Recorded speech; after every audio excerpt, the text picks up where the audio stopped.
Thanks, Britt. Across Louisiana, communities are still dealing with power outages after extreme winter weather. Crews from the Lafayette Utilities System are on the move, bringing resources to help restore electricity in towns across the region. News 10's Kai Price spoke with LUS about how these mutual efforts make a real difference.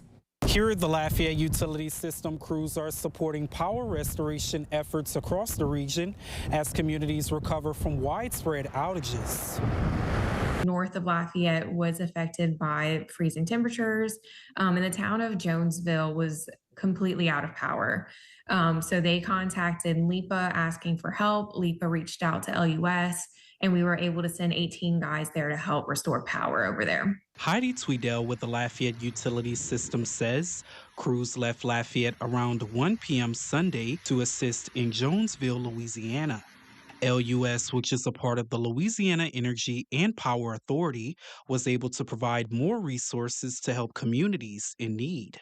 Similar to when we have major storms that hit Lafayette, we rely on the American Public Power Association's mutual aid agreement, where we get crews from Florida. We've gotten crews from Tennessee. That same idea of getting outside crews in to help with restoration. She says mutual aid from larger utilities like Lafayette can be critical to smaller communities during natural disasters. It's a great asset to have that mutual aid agreement, to have those outsiders like LUS be able to come. So it's just, like we say, it's neighbor helping neighbor.